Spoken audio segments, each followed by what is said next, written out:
Šiame interaktyviame vaizdo įraše pabrėžiama, kaip moderuoti diskusijas ir veiklas apie lyčių stereotipų poveikį jaunų vyrų sveikatai ir geroviai.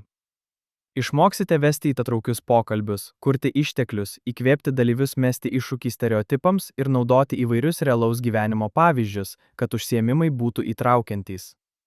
Peržiūrėję šį vaizdo įrašą, atlikite trumpą testą ir patikrinkite savo žinias.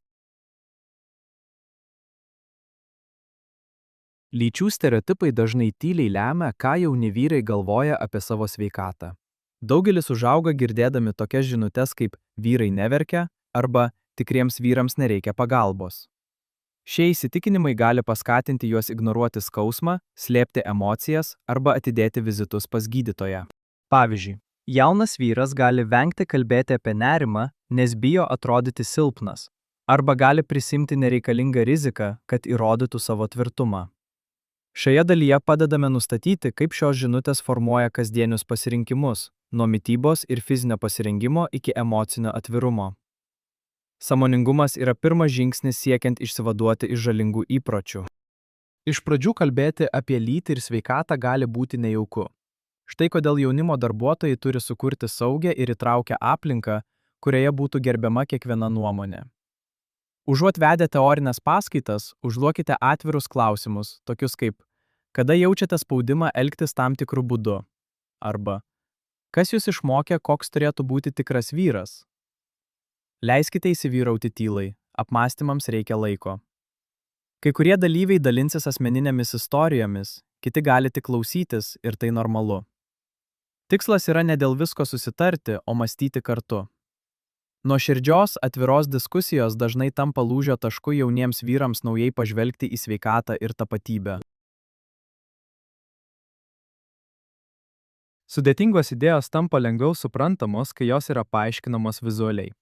Kurkite edukacinę medžiagą, kurioje būtų parodyta, kaip lyčių stereotipai veikia sveikatą. Pavyzdžiui, infografikoje galima susieti spaudimą būti stipriam su stresu, aukštu kraujospūdžiu ar perdegimu. Kita diagrama gali parodyti, kaip emocinis atvirumas palaiko tiek psichikos, tiek fizinę sveikatą. Naudokite paprastus žodžius ir aktualius vaizdus, plakatus, trumpus vaizdo įrašus ar interaktyvias korteles. Tikslas – padėti jauniems vyrams suprasti, kad rūpinimasis savo sveikata, pagalbos prašymas ar emocijų demonstravimas nėra silpnumas, o branda ir stiprybė. Sukūrus sąmoningumą, kitas žingsnis – įkvėpti pokyčius. Pakvieskite dalyvius tiesiogiai mesti iššūkį stereotipams, pavyzdžiui, įvardijant girdėtus žalingus stereotipus ir pakeičiant juos pozityviomis tiesomis, tokiamis kaip tikroji stiprybė reiškia prašyti pagalbos. Skatinkite naujus įpročius. Reguliarius pasitikrinimus pas gydytojus, atvirus pokalbius apie stresą, subalansuotą gyvenimo būdą. Leiskite jauniems vyrams pasidalinti pavyzdžiais, kurie juos įkvepia – sportininkais, muzikantais ar draugais, kurie laužo stereotipus. Kiekviena pokyčių istorija skatina kitus drąsiau gyventi autentiškai ir geriau rūpintis savimi.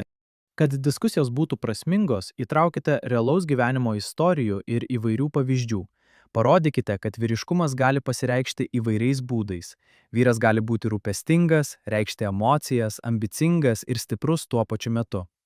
Pasidalykite trumpais vaizdo įrašais ar interviu, kuriuose vyrai atvirai kalba apie psichikos sveikatą, tėvystę ar komandinį darbą.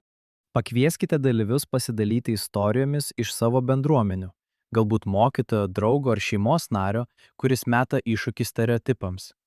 Šie realūs pavyzdžiai suteikia mokymuisi autentiškumo ir įrodo, kad lygybė ir gerovė kyla iš supratimo, o ne iš tobulumo. Dabar kviečiame atlikti testą, kuriame galėsite pasitikrinti savo įgytas žinias, atsakydami į 4 klausimus. Pažymėkite teisingą atsakymą, nepaisant to, ar pasirinkote teisingai ar neteisingai, jums bus pateiktas atsakymo paaiškinimas. Pradėkime.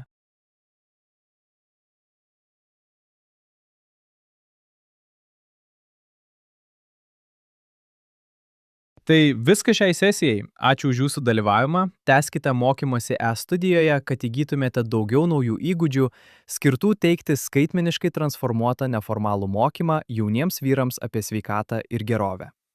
Sėkmingai baigę mokymo kursą įgysite skaitmeninį ženklelį jaunimo darbuotojas, inovatyvus jaunų vyrų sveikatos ir gerovės puoselėtojas.